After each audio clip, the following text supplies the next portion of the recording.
Good morning, everyone. In the today's lecture, we will discuss the weighing techniques. After in the previous lecture, already we have to study weighing techniques. After that, the dispensing balance. In the weighing techniques, there are different weighing apparatus for weighing the material.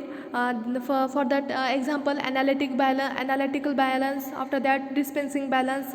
After that, the electronic balance. Okay, all of these are weighing apparatus for weighing purpose. Okay, in the previous lecture we will study the dispensing balance and their proper techniques for weighing. After that, in today's lecture we will discuss the proper care and usage of dispensing balance. तो proper care कैसे करेंगे हम जब भी dispensing balance का हम use करते हैं और मेडिकामेंट और मेडिसिन हम डिस्पेंस करते हैं पेशेंट को. टेबल पे हम 1 by 1 इंग्रेडिएंट और मेडिकामेंट रखते हैं, तो उसको कैसे हम प्रॉपर केयर करेंगे और डिस्पेंसिंग बैलेंस का यूज़ कैसे करेंगे वो हमको आज के लेक्चर में स्टडी करना है.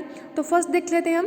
It is the general tendency among the pharmacist that they do not take care of the dispensing balance during its use or protecting it when it is not in use. Okay, dispensing balance is the part and parcel of pharmacist while compounding and dispensing of medicines at the counter. So it becomes necessary for pharmacists to take care proper. The following points should always be kept in mind for proper care and usage of dispensing balance. Okay, one by one. So let's see one by one all of this proper care and usage of dispensing balances. Okay, first is it should be kept in place which is free from dust, humidity and corrosive vapors of certain chemicals.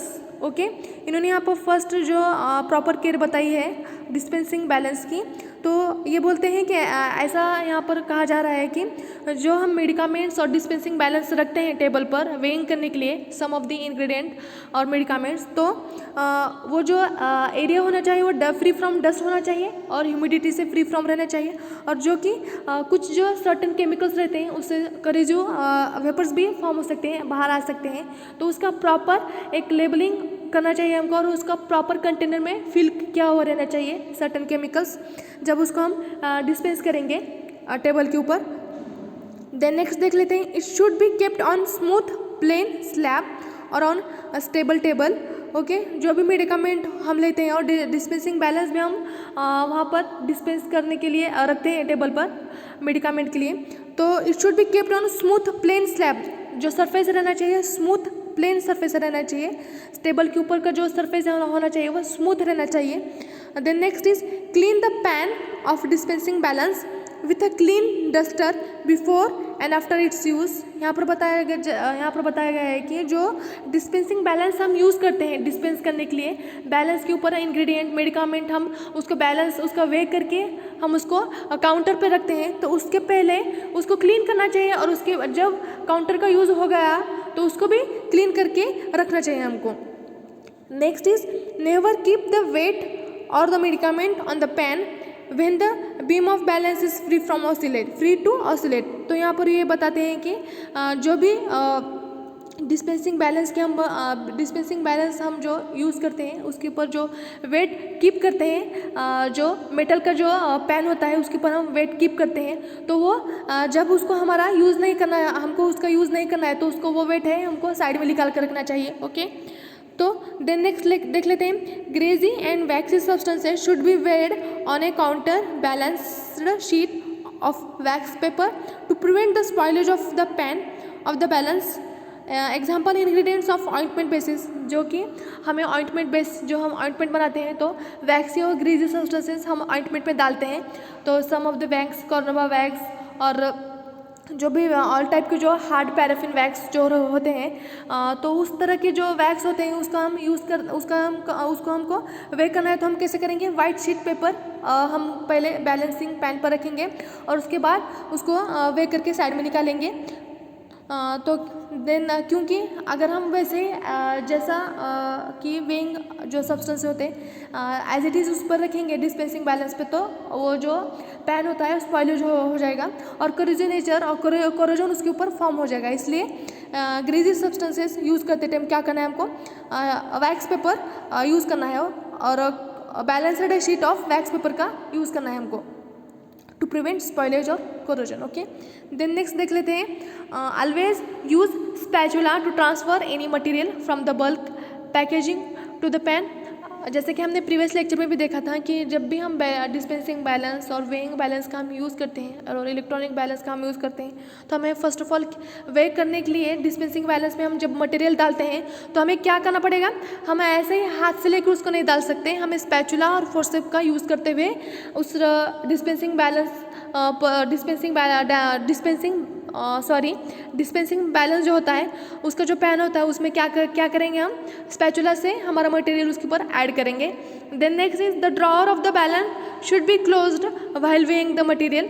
जो drawer होता है dispensing balance का उसको always उसको close करना है हमको जब भी हम वेइंग करते हैं तब, ताकि हम जब वे करेंगे जो पाउडर मटेरियल होता है वो नीचे ना गिरे उसके अंदर, इसलिए हमें ऑलवेज उसको क्लोज करना है. Then next is the weights should be transferred with forceps. जो वेट होता है जो वेट कीप करते हैं हम मेटल पैन के अंदर, तो उसको फोर्सेप्स से हमें उसके ऊपर उस पैन के ऊपर हमें रखना है. After using the balance it should be cleaned immediately with a soft cloth और brush, taking care that delicate balancing mechanism of the balance is not disturb. तो यहाँ पर बताया गया है कि जब हम बैलेंस का यूज़ करते हैं तो ऑलवेज उसको क्लीन करना है, उसके जब यूज़ करेंगे तब भी क्लीन करना है, और जब बैलेंस का यूज़ हो गया हमारा, हमने वे कर लिया तो तब भी उसको वे करके हमें रखना है, ताकि जब दोबारा हम उस वेइंग का डिस्पेंसिंग बैलेंस का हम यूज़ करें उस पर कोई भी मटेरियल और कोई भी इंग्रेडिएंट ना हो. अच्छे से क्लीन कर उसको यूज़ करने से पहले और यूज़ करने के बाद भी उसे क्लीन कर हमें रखना है. ओके, डिस्पेंसिंग बैलेंस को ये जो हमने देख लिए थे ये क्या थे, प्रॉपर केयर थे for usage of dispensing balances. Okay, after that the next is electronic balances is given here for weighing purposes. This is the apparatus for weighing purposes. First is dispensing balance, next is electronic balance, after that is analytic balance also here for weighing purpose is given. Then next is देख लेते हैं electronic balance. सब आप सभी ने देखा है, हम रोज़ इस्तेमाल करते हैं जो हमारे लैब में होता है वो इलेक्ट्रॉनिक बैलेंस होता है, तो वे करने के लिए वो यूज़ किया जाता है. तो इलेक्ट्रॉनिक बैलेंस कैसा होता है वो स्टडी कर लेते हैं. This are replacing mechanism balances for weighing a very small quantities of a potent drug. A wide range of electronic balances are available in the market with a different degree of sensitivity to serve for different functions.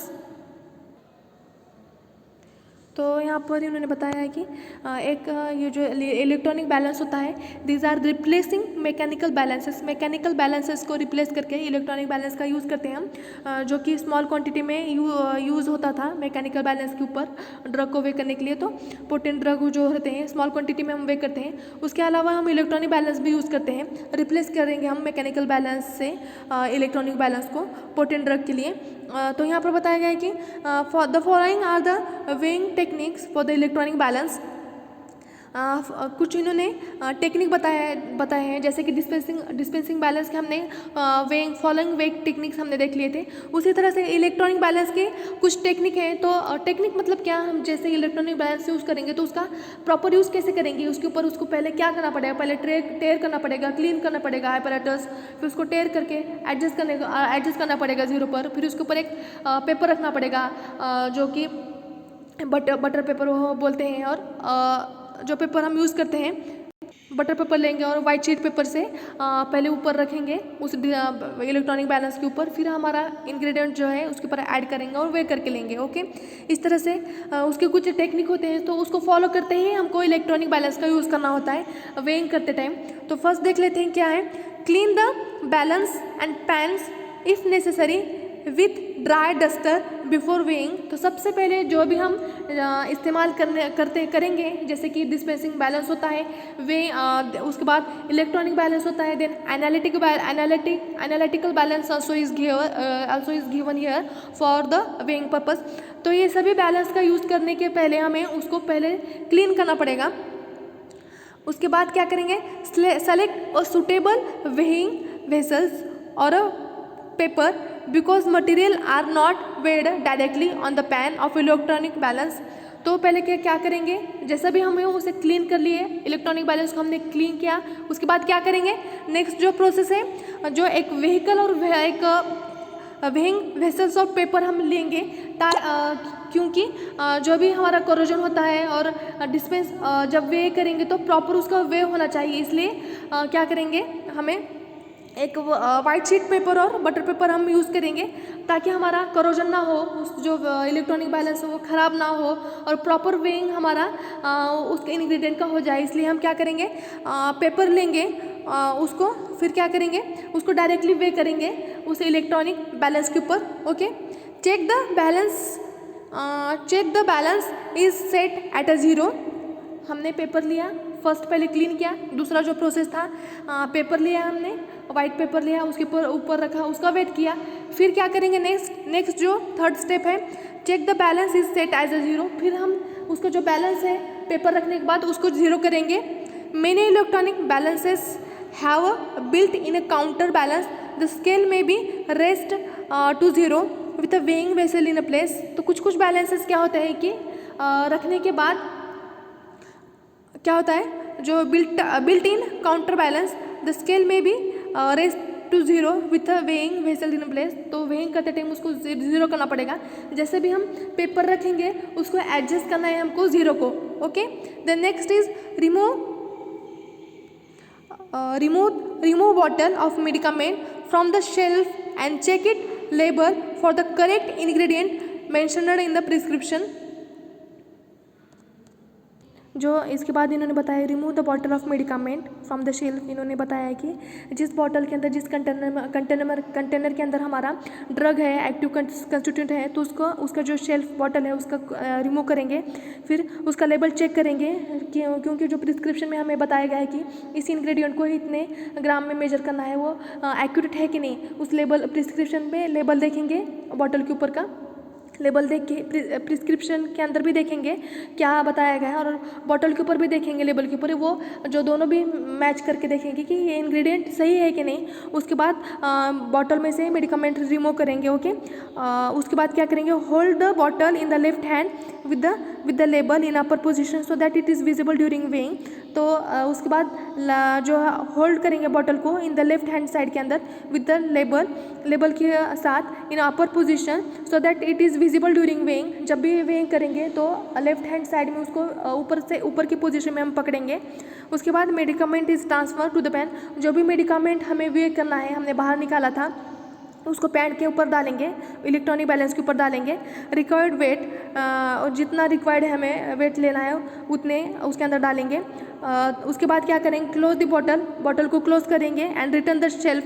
जो shelf था उसको shelf करेंगे, bottle को भी अंदर, उसके अंदर जो हमने मेडिकामेंट को वे कर लिया। अब जो बॉटल का ऊपर का शेल्फ है उसको ओपन करके उसके अंदर मेडिकामेंट ऐड करेंगे और उसको क्लोज कर देंगे बॉटल को। Then next is reset the balance reading to 0 and carefully clean the balance. उसके बाद बैलेंस हमने बैलेंस के ऊपर, इलेक्ट्रॉनिक बैलेंस के ऊपर हमने हमारा जो बॉटल था उसके अंदर जो इंग्रेडिएंट था उसको हमने वे कर लिया। अब उसको क्लोज करेंगे, उसको बाहर निकालेंगे और जो इलेक्ट्रॉनिक बैलेंस है उसको क्लीन करके रख देंगे। ओके, ये सम ऑफ द वेइंग टेक्निक है, इसको फॉलो करते हुए हमें इलेक्ट्रॉनिक बैलेंस का यूज़ करना है। ये होता है कि एक इंग्रेडिएंट है, एक मेडिकामेंट है जो ऑलरेडी हमारा फॉर्मुलेशन, जो बड़े बड़े टेक्निक होते हैं, बड़े बड़े लैब होते हैं, उसके अंदर पैकिंग किया हुआ एक्टिव मेडिकामेंट होता है। तो उसे बाहर निकालने के वक्त हमें उसको ओपन करके उसको लेफ्ट हैंड जो साइड होती है पोजीशन में पकड़ के, अपर पोजीशन में पकड़ के उसको वे कर लेते हैं। मेडिकामेंट कितना लेना है उसे वे करते हैं। इस तरह से ये प्रोसेस होती है। और हम लैब में भी हम देखते हैं कि फर्स्ट ऑफ ऑल हम क्या करेंगे, क्लीन करेंगे इलेक्ट्रॉनिक बैलेंस, फिर उसके ऊपर हमारा पेपर रखेंगे, वाइट शीट पेपर रखेंगे, फिर उसको वे करने के बाद टेयर करेंगे, 0 पे लाएंगे, हमारी जो रीडिंग होती है उसको 0 पे लाएंगे। फिर हमारा बॉटल में से हम हमारा एक्टिव जो पाउडर होता है, तो ग्रीजी सब्सटेंस होता है, वो उसके ऊपर ऐड करेंगे। 2 ग्राम लेना है, 1 ग्राम लेना है, फिर उसके बाद हम बाहर निकालेंगे। सबका क्वांटिटी लेने के बाद उसको हम क्लीन करके रख देंगे। ये एक प्रॉपर गाइडलाइंस और टेक्निक होती है इलेक्ट्रॉनिक बैलेंस की। ओके, अलग अलग हिसाब से हम जैसे हमको यूज़ करना है उसके, जैसे लैब में यूज़ करेंगे तो उस तरह से यूज़ करेंगे, और बड़े बड़े कंपनी में उसको यूज़ करना है एक्टिव मेडिकामेंट को, तो बॉटल का भी उसको हम वे करना पड़ता है। उसके बाद इंग्रेडिएंट का वे करेंगे और फिर उसके अंदर डालकर जितना क्वांटिटी में लेना है वो हम बाहर निकालेंगे। ये एक इलेक्ट्रॉनिक बैलेंस की टेक्निक है। तो नेक्स्ट देख लेते हैं, tearing the weighing vessels, tearing the weighing vessels when adjust tearing the weighing vessels, taring मतलब जैसा जीरो को हम एडजस्ट करते हैं, हमारा बैलेंस का जो रीडिंग होता है जीरो को एडजस्ट करते हैं, उसको क्या बोलेंगे, टेयरिंग बोलेंगे। समझ में आता है क्या? जैसे भी पेपर रखेंगे हम, उसको जीरो को एडजस्ट जब करेंगे उसको क्या बोलेंगे, टेयरिंग बोलेंगे। Taring the weighing vessels when, अब इन्होंने बताया कि टेयरिंग द वेइंग वेसल, जो वेइंग वेसल का है, जो वाइट पेपर होता है उसे हम टेयर करते हैं, तो उसे वेइंग वेसल्स को टेयर करना ऐसे बोलते हैं। When adjustment of product to weighing is required, knowledge of the weight of the vessels containing the preparation is needed, it is usually inconvenient to obtain the weight of the vessels in case of ordinary balance. 2 small containers with lids are required, one containing a quantity of small lid shot, the vessel to be stirred in placed on a one balance pan, an empty container on the other. The shoot is poured into the counter until balance is obtained. The counter is then retained and used as a tear for the vessels when required.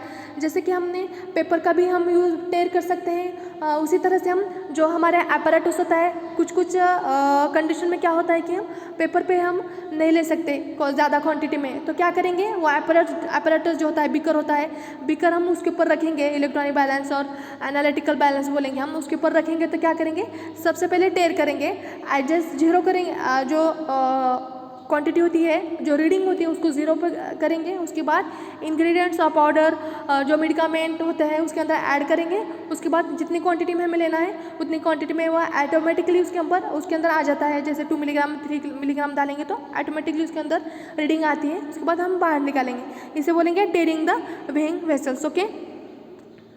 Okay, ये एक क्या था, electronic balance हमने देख लिए थे। First हमने आज के लेक्चर में देखे थे कि प्रॉपर केयर देखे थे हमने, and usage of dispensing balance का कैसे यूज़ करते हैं, प्रॉपर केयर कैसे होती है, कैसे उसका यूज़ करेंगे, इंग्रेडिएंट कैसे ऐड करेंगे, वह कैसे करेंगे, ये एक प्रॉपर टेक्निक थी। उसके बाद हमने देख लिए थे कि इलेक्ट्रॉनिक बैलेंस होता है तो उसकी वेइंग टेक्निक कैसे होती है, बाद में टेयरिंग कैसे करते हैं, taring of the weighing vessels, ये आज के लेक्चर में हमने स्टडी के लिए। इसके लिए फर्स्ट लेक्चर में हमने प्रीवियस लेक्चर में हमने देखा था कि वेइंग टेक्निक क्या होती है, तो डिस्पेंसिंग बैलेंस कैसा होता है, उसके बाद एरर क्या निर्माण होते हैं उसके अंदर, मिनिमम वेएबल अमाउंट कितना होना चाहिए, 100 मिलीग्राम होना चाहिए मिनिमम अमाउंट, उसके नीचे होगा तो हम उसको वे नहीं कर सकते। ओके, इसके बाद proper care and usage of dispensing balance हमने स्टडी कर लिया आज के लेक्चर में, और इलेक्ट्रॉनिक बैलेंस हमने स्टडी कर लिया, और टेयरिंग द वेइंग वेसल्स, ये आज का हमारा लास्ट पॉइंट था। ओके, आज का ये हमारा लास्ट पॉइंट था, तो आपने इसको अच्छे से स्टडी करना है, 2-3 बार इसको रिवाइज करना है, 2-3 बार उसको पॉइंट नोट डाउन करना है। ईजी है, हम जैसे लाइब्रेरी में जैसा वर्क करते हैं उसी तरह से हमें सिर्फ थोड़ा सा ध्यान देके पढ़ना है और उसमें पुट डाउन करना है। ओके, तो आज के लेक्चर में इतना ही काफ़ी है, ईजी है, आपको इसके नोट्स निकालने हैं। हमारे 4 चैप्टर आज के लेक्चर में कंप्लीट हो गए हैं, और इसके अंदर जो मोस्ट आस्किंग क्वेश्चन क्या होता है कि जो डेंटिफ्राइसिस जैसा एक्सटर्नल यूज़ क्लासिफिकेशन हमने देखा था पाउडर का, उसके अंदर डेंटिफ्राइसिस जो थे उसके ऊपर नोट्स बहुत बार पूछी जाती है। जो क्लासिफिकेशन है वो आईएमपी है। इसके बाद एडवांटेज पूछे जाते हैं, डिसएडवांटेज पूछे जाते हैं, उसके बाद डेफिनेशन इसकी पूछी जाती है। उसके बाद इसके अंदर जो क्लासिफिकेशन में कंपाउंडिंग पाउडर, इंसफ्लेशन जो है, इंसफ्लेशन के बाद सिंपल एंड कंपाउंड पाउडर होता है, डेंटिफ्राइसिस होता है, देन उसके बाद डस्टिंग पाउडर होता है, स्नफ है। ये जो है mostly asking question on this classification. Okay, classification बहुत आईएमपी है, ये आपको 101% एग्जाम में पूछा जाता है, और आपको नोट्स निकालना है साइड बाय साइड। मैंने पीपीटी भी आपको प्रोवाइड की है, आपने पीपीटी और पीडीएफ का यूज़ करते हुए नोट्स निकालने हैं साइड बाय साइड, और उसके मोस्ट आईएमपी क्वेश्चन मैंने बताया है, और इसके आईएमपी क्वेश्चन भी है, मैं नेक्स्ट लेक्चर में वो बोलूँगी आपको। और मैंने बताया कि इसमें नेक्स्ट जो पॉइंट था, इसके अंदर का जो पॉइंट था क्लासिफिकेशन का, बहुत आईएमपी है। उसके बाद वेइंग टेक्निक के अंदर डिस्पेंसिंग बैलेंस है, इलेक्ट्रॉनिक बैलेंस भी आईएमपी पूछा जाता है। Okay, here we have to end the today's lecture. Thank you.